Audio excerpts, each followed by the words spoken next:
बात ये नहीं है कि मैं क्या बनूंगा, बात ये है कि मैं क्या करूंगा हर एक न्यूयॉर्कर के लिए। Information that was false and fake. Donald Trump এমন একজন রাজনীতিবিদ যিনি কখনোই নিজের অবস্থান নিয়ে স্থির থাকেন না, কিন্তু এবার তিনি যা করলেন তাতে আমেরিকার রাজনীতিতে রীতিমতো হইচই পড়ে গেছে।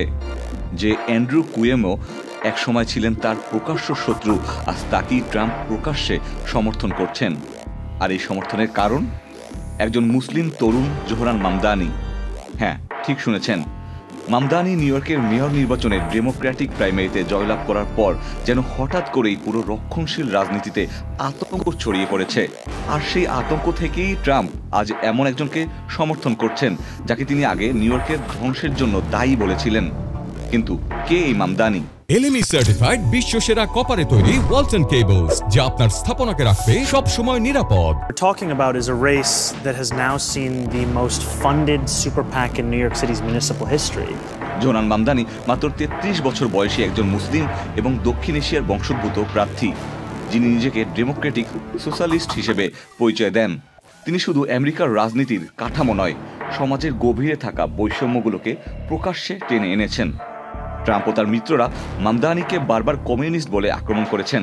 মামদানির মতো একজন মুসলিম তরুণ প্রগতিশীল প্রার্থী ক্ষমতা এলে সেটা ট্রাম্পের রাজনৈতিক কাঠামোর জন্য হুমকি মনে করছেন তিনি।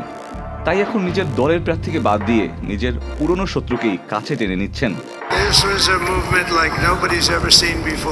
বর্তমানে নিউ ইয়র্কের মেয়র নির্বাচনে মুখোমুখি Zohran Mamdani, Andrew Cuomo, Eric Adams, Curtis Silva.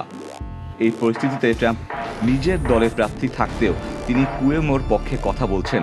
এটাই বোঝায় মামদানি শুধু একজন প্রার্থী নন, তিনি একটি আদর্শ যাকে ঠেকাতে এখন ট্রাম্প সবাইকে এক করার চেষ্টা করছেন।